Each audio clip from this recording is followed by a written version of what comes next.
Hello future pilots, let's start the third chapter of instrumentation, which is the pressure altimeter. So from the name itself, pressure altimeter, we can understand that by sensing the pressure, the altimeter indicates the altitude. So let's read this. The pressure altimeter is a simple, reliable pressure gauge calibrated to indicate height. The pressure at a point depends on the weight of the column of air which extends vertically upwards from the point to the outer limits of the atmosphere. So what this statement is saying is that by sensing the pressure, the altimeter indicates the height. But how the pressure changes with the height, we will understand now. So by seeing this image, you can see that when the aircraft is at lower altitudes, there is a huge or a bigger or a greater air column above it, and thus more pressure is exerted on the aircraft when the aircraft is in lower altitudes. But as the aircraft is climbing, then we can see the size of the air column reduces, and thus reducing the pressure which is being exerted on the aircraft. Alright, so we can say that as we climb or as we go higher, the pressure reduces. So here it is written, then in other words, the greater the height, the lower the pressure. So by measuring this pressure, the altimeter measures height or altitude. Alright. But here it is written that unfortunately the relationship between pressure and altitude is not linear. But why it is not linear? Okay, as we can see that as the altitude increases, the pressure decreases. But here it is written that the relation is not linear. So let me give you the reason. So the reason is that the rate of change of pressure with height, alright, the rate of change of pressure with height is way more rapid in lower altitudes as compared to higher altitudes. Alright. So this is the reason why the relationship between pressure and altitude is not linear. Additionally, high and low pressure system can produce significant air pressure changes for any given altitude. So a place A and place B both at same altitude can have different pressures. And these are the reasons with all these variables in the atmosphere, calibration of the altimeter is a complex matter. Alright, because of all these variables in the atmosphere, because as in higher altitudes, the rate of change of pressure is less as compared to in lower altitudes, and a same place in same height or altitude can have different pressure settings, right? So for this all variables, the altimeter is a complex matter, and it is very necessary to assume an average or standard atmospheric condition from which to apply any necessary correction. Alright, so what is the atmospheric condition which is adopted? So the atmospheric condition universally adopted as standard is the International Standard Atmosphere or the ISA. Alright, so now I am going to explain you the most important part of the chapter, which is the construction of simple altimeter. So let's see how simple altimeter works. So as from here you can see, this is the instrument casing, which is an airtight casing. Alright, so from here there's an entry from where static pressure is fed inside, and you can see the D, which is a mechanical linkage. So the mechanical linkage rotates the needle and thus indicating a increasing altitude and a decrease in altitude. But what is the most important part of the altimeter, which is this red one? This is a capsule. This is a aneroid capsule. So I will explain this aneroid capsule with an example of a balloon. So what happens with a balloon? As balloon rises in the air or the altitude changes, the size of the balloon increases, as you can see from this graph. So what is the reason behind that the balloon increases in size as altitude is increased? So let me explain you by this example, that when the balloon is at lower altitude, there is a larger air column above it, and thus a huge pressure is experienced by the balloon, which does not allow it to expand. But as we go up, we can see that the pressure air column reduces, thus reducing the pressure exerted on the balloon, and thus it allows the balloon to expand. I will explain you in a different way, which is by the example of Boyle's law. So what Boyle's law states that the product of the pressure and volume of a given amount of gas at constant temperature is always constant. So P, which is the pressure, into V, which is the volume, is constant.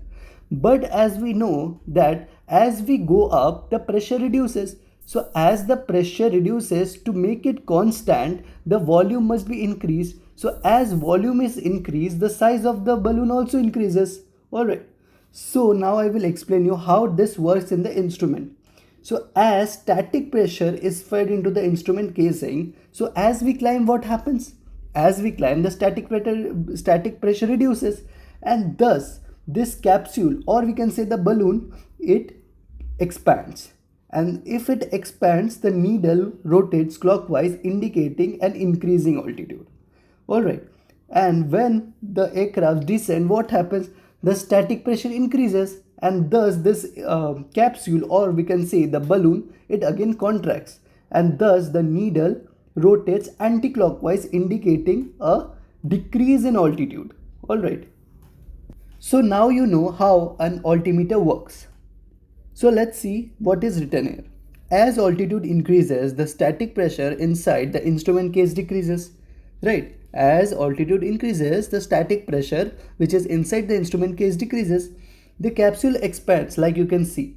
And as the capsule expands, it causes the pointer to rotate and indicate an increase in altitude, like you can see here. Next, in a descent, what happens is the static pressure, what happens? The static pressure increases, and the capsule is now compressed, as you can see. And this makes the pointer moves in the opposite direction, and thus indicating an decrease in altitude. Alright. So as you can see from this image, there is a mechanical linkage, right? So let's study something about the linkage. The linkage incorporates a temperature compensating device to minimize errors caused by expansion and contraction of the linkage, and changes in spring tension due to changes in the temperature of the mechanism. So as we know that the aircraft faces so much temperature changes, right? And so does the instrument. So as there is a rapid change in the temperature also, so there will be expansion and contraction in the linkages also, right? So it may also cause errors. So to minimize these errors, there is a temperature compensating device which is in the linkage. Alright. So next we're gonna study about manual setting knob. So as you can see in this altimeter, there is a manual setting knob, which actually we can change the pressure setting of the altimeter. Alright, so let's study about two pressure setting, which is QFE and QNH. So let's study first, which is the QFE. So if the knob is used to set 0 on the ground, we call the altimeter setting QFE, and we say the altimeter indicates the height. Alright, so let's assume that this is the ground and an aircraft is above it. Alright, so if the aircraft is on the ground and the altimeter, we rotate that setting knob, and the altimeter is showing 0. So as the aircraft will fly, the aircraft will now indicate the height above the ground, and this pressure setting is called QFE. Alright, now I will explain you QNH. So if we set the airfield distance above sea level when on the ground, we call the pressure setting QNH, and the altimeter indicates altitude. So now the aircraft is again on the ground, but now we set the pressure as the sea level. The pressure at the sea level, now we set it there. So now the altimeter will show us the altitude and not the height, and this pressure setting is called the QNH. Alright. So next I am going to teach you about sensitive altimeters. The sensitive altimeter uses essentially the same principle of operation as the simple altimeter, but incorporates some additional refinements. So what this is saying is that the simple altimeter and the sensitive altimeter works on the same principle, but it has some changes which makes it more accurate. So what are the changes? The single aneroid capsule of the simple altimeter is replaced with a bank of 2 or sometimes 3 aneroid capsules. So as you can see from the picture, in simple altimeter there was only one capsule, right? But here in the sensitive altimeter, it is replaced with a bank of 2 or sometimes 3 aneroid capsules. Okay, so why are there 3 aneroid capsules or 2 aneroid capsules? Why there is so many capsules? So the combination of capsules gives increased movement for changes in pressure, and this makes the instrument more sensitive to small changes in altitude. So as we increase the number of capsule, it will be more sensitive to even small changes in the altitude, right? So this is the reason why in sensitive altimeters we have 2 or 3 capsules. Accuracy is also improved by the use of jewel bearings in the mechanical linkages, which reduces friction. So in the mechanical linkages, as you can see, there are jeweled bearings. And what is the reason behind jewel bearings? It actually reduces the friction and thus reducing the error and thus increasing the accuracy. Okay. Next, in the note it is written, some altimeter system employ knocking or vibrating devices to help overcome initial inertia of the internal gear train when transmitting movement from the capsule to the pointers. Okay, so what can be the reason to employ knocking or vibrating devices? So what it does is that it keeps it in a motion and thus it increases or it gives a faster response rate to altitude changes. Alright. So as you can see, in the simple altimeter there was only one pointer, but in sensitive altimeter it is replaced with 3 pointers, right? So what does this 3 pointers indicates? So the smallest one indicates tens of thousands of feet, the medium one indicates for thousands of feet, and the longest one indicates the hundreds of feet. So what this altimeter is indicating? So the smallest one is indicating 20,000, the medium one is indicating 4,000, and the longest one is indicating 100 feet. So if we plus 3 of it, then it will become 24,100. Alright. So as you can see, it is very hard to read. So it can be easily misread also. And this is the reason now the altimeters like this.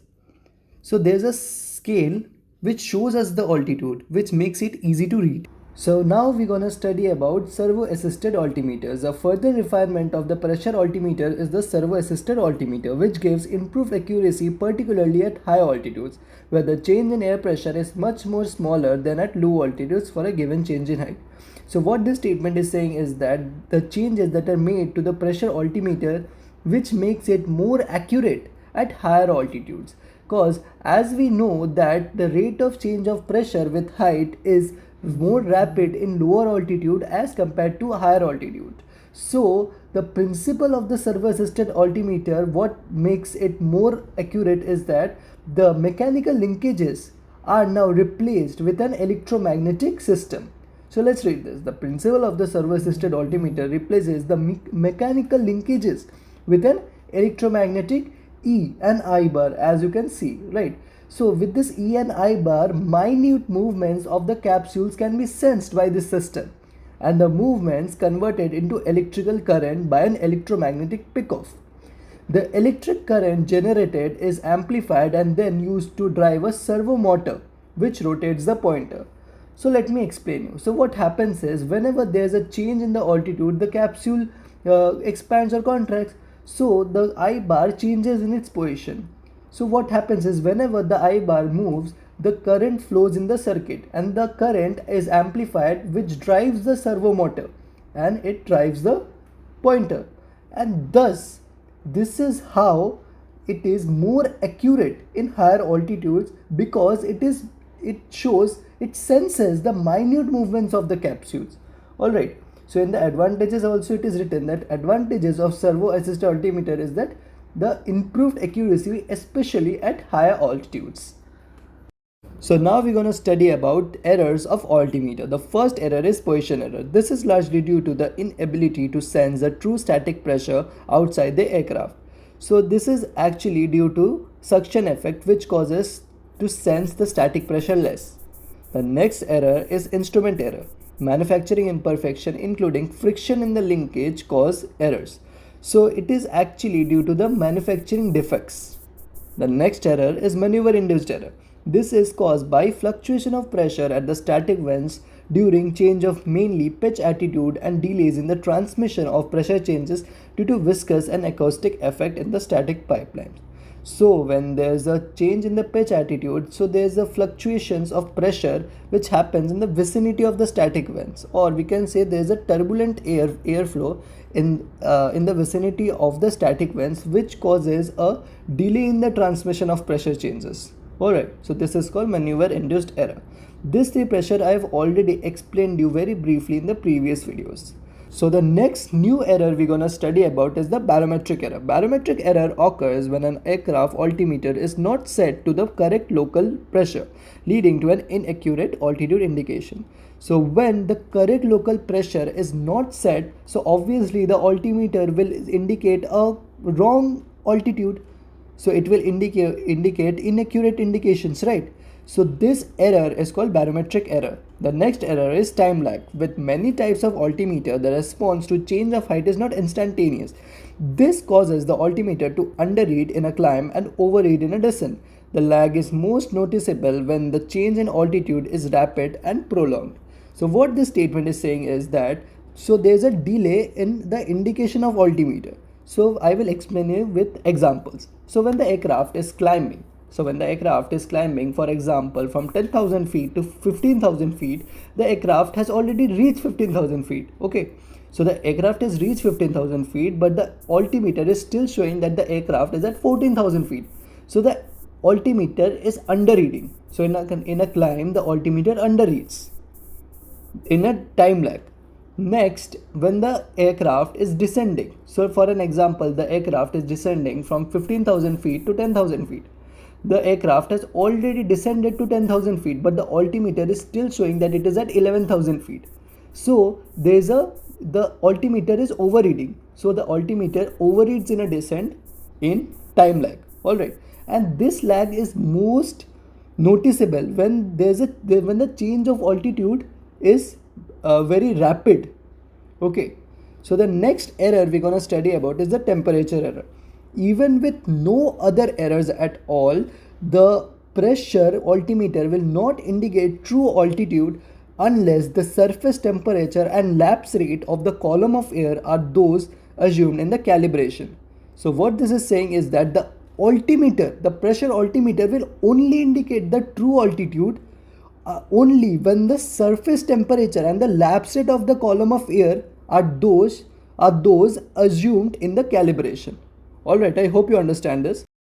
So here it is saying that when flying in colder air, the altimeter will overread. But why is that? So first I will explain you that the rate of change of pressure with altitude is way more rapid in colder air as compared to hotter air.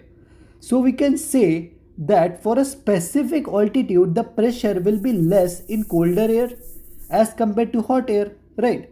So when we say that a aircraft is flying from a hot place to a colder place, we can say that it is flying from a high pressure to a lower pressure.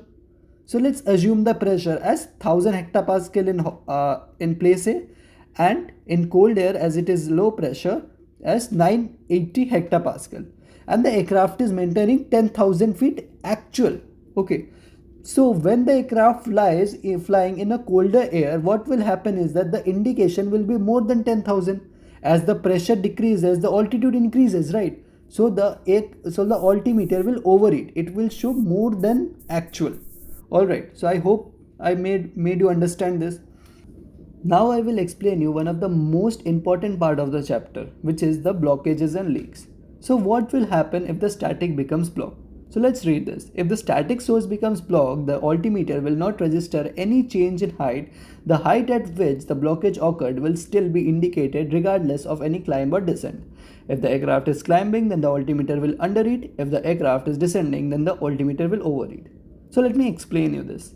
So let's see the diagram. You can see the static is blocked. So if the static is blocked, the static pressure inside the instrument case will not change irrespective of climbing and descending. So the capsule will not expand or contract also irrespective of climb or descent. So there will be no change in the needle. So the altitude at which the static was blocked, the needle will show that altitude only, irrespective of climb and descent. So what will happen when the aircraft climbs and descends? So let me explain. So when the aircraft climbs, for example, from 8,000 feet to 10,000 feet, the altimeter will still show 8,000 feet. So the altimeter is underreading in a climb. Okay. So what will happen when the aircraft descend? So for an example, the aircraft is descending from 10,000 feet to 8,000 feet, and the static was blocked at 10,000 feet. So what will happen? the altimeter will still show 10,000 feet, but it has descended to 8,000 feet. So the altimeter is overreading in a descent. Alright, next I will explain you static leak. So static leak can be in two parts. So one is when the cabin is pressurized, and the another one when the cabin is unpressurized. So what will happen in a pressurized?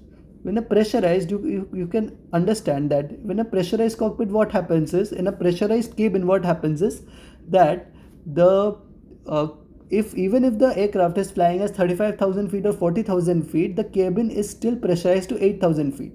So if there's a static leak, the altimeter will read the cabin altitude only. So it will show lower because it is flying at 40,000 feet, but the altimeter will show 8,000 feet as it is reading the cabin altitude. So what happens when there is a static leak in unpressurized aircraft?